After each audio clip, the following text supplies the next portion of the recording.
After rescuing the alien queen's daughter, the queen said, "You will be my son-in-law, human." The star corridor known as Gray Passage was quiet, too quiet. Most traders avoided it because old battle debris still drifted there, silent reminders of wars long finished. Evan Hale did not mind. He was human, a long-range explorer, used to empty space and slow journeys. His small ship, Wayfarer, moved steadily between stars, its systems calm and stable. Evan leaned back in his seat, checking navigation data when a soft alert chimed.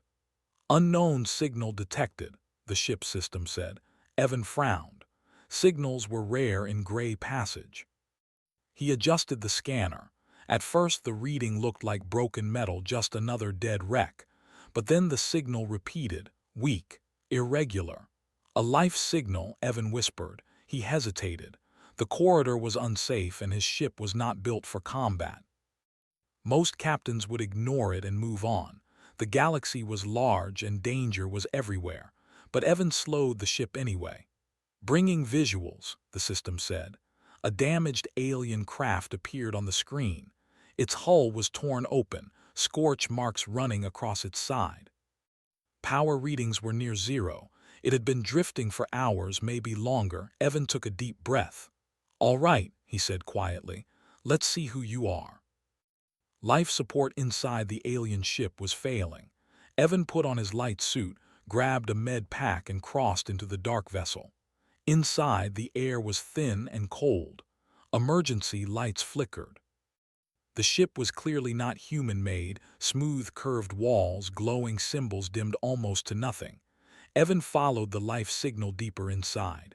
Then he heard it, a soft sound, not quite a cry but close. Evan turned a corner and froze. Curled near a broken console was a small alien child. She was shorter than any adult alien Evan had seen, with pale blue skin and faint silver markings along her arms. Her eyes were large and glowing faintly, wide with fear. One leg was injured, dark fluid staining the floor. "It's okay," Evan said gently, lowering himself to her level. "I'm not going to hurt you." She made a small sound, weak but alert. "Yeah," Evan murmured, "I see you're hurt." She watched him, trusting him far more than logic suggested. When he finished sealing the wound, he wrapped her in a thermal blanket. Her breathing slowed, steadier now. "Safe," Evan said, tapping his chest. "You're safe." They hunted weak ships and wrecks, taking anything valuable and leaving nothing alive. Evan quickly lifted the child into his arms. "Okay," he whispered. "Change of plans." The pirate ships appeared on the scanner, 3 fast attack crafts, armed and closing in. "This is bad," Evan muttered. Wayfarer was fast, but not faster than dedicated raiders. He pushed the engines anyway, weaving through debris, using the corridor's hazards as cover. The child clung to him, frightened but silent. One pirate ship fired. The blast missed, tearing through a drifting metal plate instead. Evan turned sharply, nearly losing control. "Hold on," he said. He made a risky move, diving into a dense debris cloud. Alarms screamed, but Evan trusted his hands and instincts. He flew blind, relying on short scans and reflex.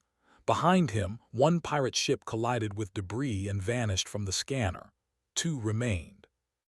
Evan spotted a narrow gravity pocket ahead, unstable, dangerous, and avoided by most ships. He smiled grimly.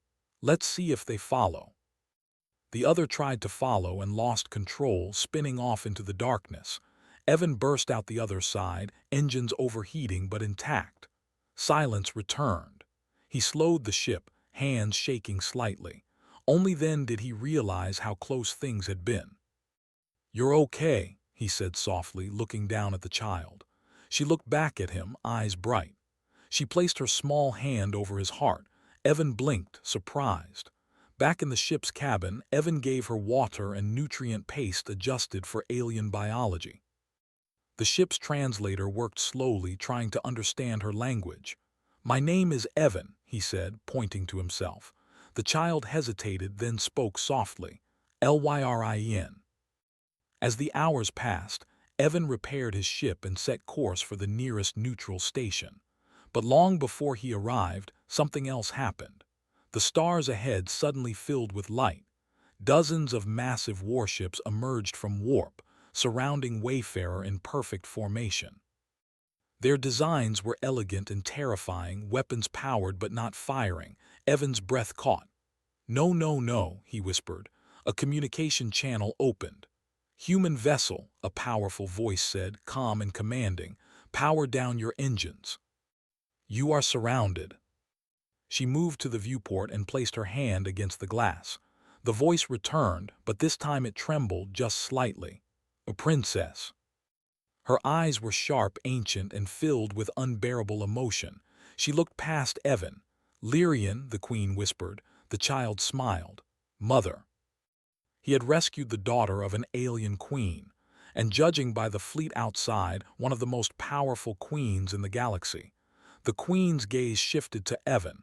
It was heavy, unreadable, and intense. "Human," she said slowly. "You will come with us." Evan's small ship looked fragile among the massive vessels, each one glowing with controlled power. He followed their instructions carefully, engines low, hands steady. Fear sat heavy in his chest, but he kept his face calm. Inside the cabin, Lyrian stood close to him. She was no longer shaking. Instead, she looked proud, almost relieved. "It's going to be okay," Evan said softly, though he was not sure himself. The fleet guided Wayfarer through a bright warp gate. Space folded, light stretched, and moments later they emerged above a planet so beautiful it stole Evan's breath. The world below shimmered with oceans like glass and cities that floated gently above the surface. Towers curved like living things, glowing with soft colors. This was no ordinary capital. This was a throne world. Evan's ship was escorted down to a vast landing platform made of crystal and metal. As soon as the hatch opened, rows of armored guards stood waiting. Their weapons were held low, not aimed, but their eyes never left Evan. The queen waited at the center. Up close, she was even more intimidating. She was tall, her posture perfect, her presence commanding the air itself. Her crown shimmered faintly, reacting to her emotions. When Lyrian stepped forward, the queen's strong mask broke. She knelt. "My child," the queen said, holding out her arms. Lyrian ran to her, hugging her tightly. The guards and nobles watching gasped softly. Queens did not kneel, but this queen did not care. Evan watched quietly, giving them space. When the queen finally rose, she turned to Evan again. Her eyes were sharp, searching him deeply. "You are the human who protected her," she said. "Yes," Evan replied honestly. "I found her ship damaged. I helped her, that's all." Then she spoke to her guards. "Lower your weapons." "A human," some whispered. "Why is he here?" "Human Evan Hale," the queen said, her voice echoing. "You entered forbidden space. You interfered with royal matters. You brought my daughter into danger. Why did you help her when you did not know who she was?" "I just wanted her safe." "Human," she said, "you will remain here until we decide what is to be done with you." Evan sat quietly, staring at the strange stars outside the window. He wondered if he would ever see Earth again. He wondered if he had done the right thing. The door opened softly. Lyrian stepped inside. "Hello," Evan said, smiling. She smiled back and climbed onto the seat beside him. "Big house," she said in broken trade language. "Yeah," Evan chuckled. "Very big." Later that cycle, Evan was summoned again. This time the hall was smaller. Only the queen and a few elders were present. "You confuse my people," the queen said. "Humans are known as survivors, explorers, builders, but not protectors of other species." "We protect our own," he said. "Sometimes that grows. Yet my daughter trusted a stranger, a human. That cannot be ignored." He was taken to a garden where young alien children played. Some were injured, some weak, some alone. He was told nothing. No instructions, only observed. When a child fell, Evan helped without thinking. When two argued, he listened and calmed them. When one refused food, he sat beside them and waited. Hours passed. The watchers took notes. The second trial was harder. Evan was shown two damaged systems in a nearby colony. Only one could be repaired with available resources. One powered defense shields. The other powered medical bays. Choose, the Queen said. Evan closed his eyes briefly. Medical, he said. Shields can wait, lives can't. No punishment. All he had to do was walk away. Evan looked at Lyrian standing beside the Queen. She looked up at him, hope and fear in her eyes. Evan shook his head. I can't leave her wondering if I'd stay, he said. Not again. The Queen rose slowly from her throne. Enough, she said. She walked down from the platform until she stood directly in front of Evan. You have no ambition, she said quietly, no hunger for power, and yet power follows you. This human will remain under my protection. High above the palace, distant stars watched silently. The galaxy had begun to notice something new. A human had stepped into the heart of an alien empire, and he had done it without raising a weapon. Life inside the alien palace slowly changed for Evan Hale. He was no longer treated like a stranger, but not fully like family either. Guards greeted him with respect. Servants spoke to him carefully. Nobles watched him closely, trying to understand what kind of human he was. Evan spent most of his time with Lyrian. She showed him the palace gardens where glowing trees sang softly in the wind. She showed him the learning halls where young nobles trained in history, science, and leadership. Wherever Evan went, eyes followed. He is still human, some whispered. Why does the Queen trust him? She asked for his opinion during council sessions, not about war or power, but about people. A mining world refuses our rule, she said one day. What would humanity do? Listening makes allies. Maybe, he said calmly, but I protected her when no one else was there. They saw Evan as a symbol of weakness, a dangerous influence. A human near the throne is unacceptable, they whispered in hidden chambers. If he stays, the empire changes. She's late, he said, standing quickly. The palace went into alert. Guards spread through halls and towers. The Queen's calm expression cracked for just a moment. She would not wander alone, the Queen said. Find her. He followed instinct, memory, and something deeper, trust.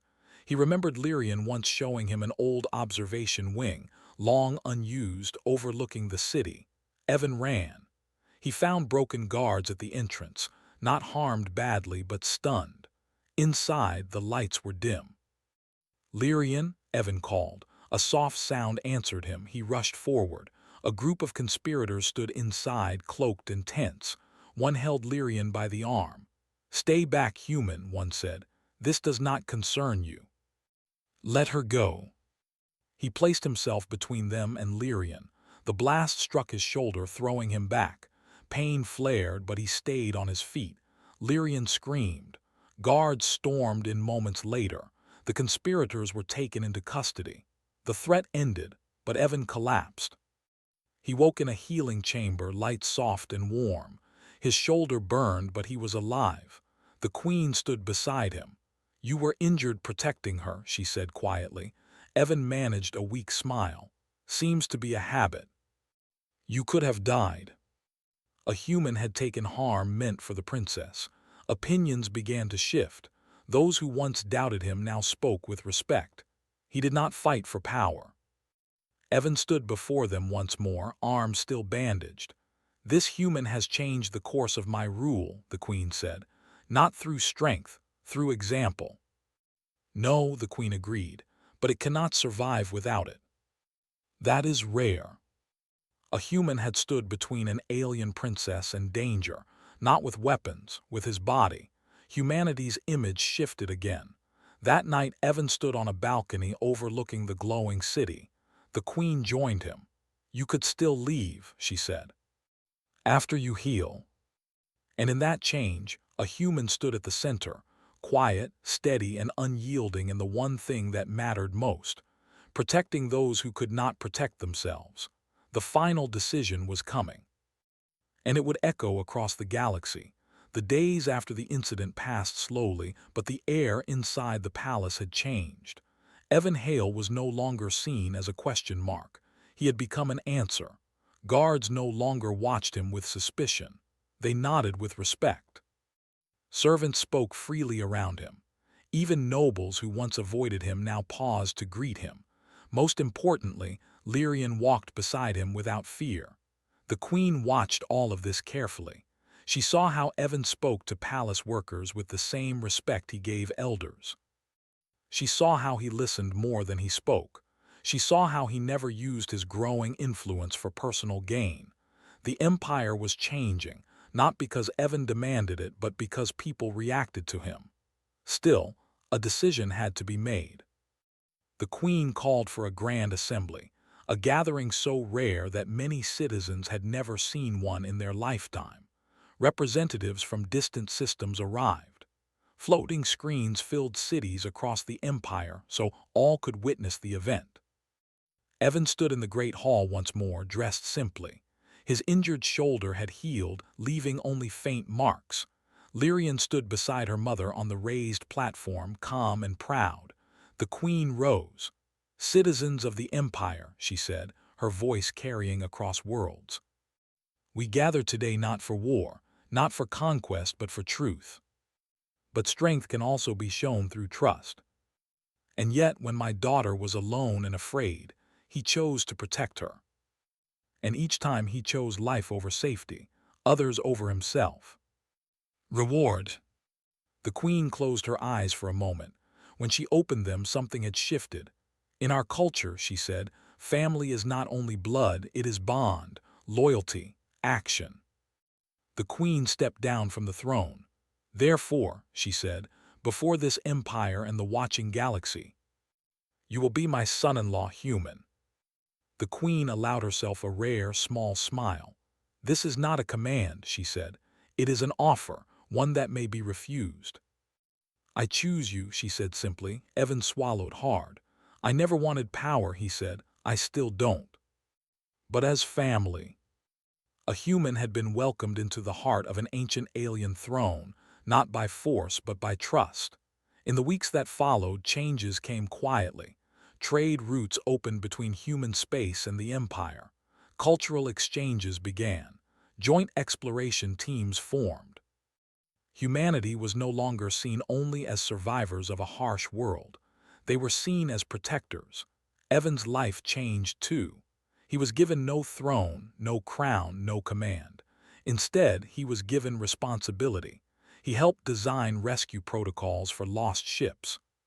He advised councils on conflict resolution. He spent time teaching and learning. Most evenings he walked the gardens with Lyrian, watching the glowing trees sway gently. "You're different now," she said one night. He smiled. "I still feel the same."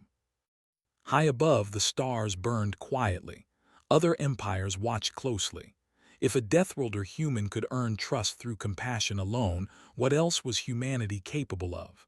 Far across the galaxy, a new story was spreading, not of war, not of fear, but of a human who rescued a child and changed the fate of empires forever.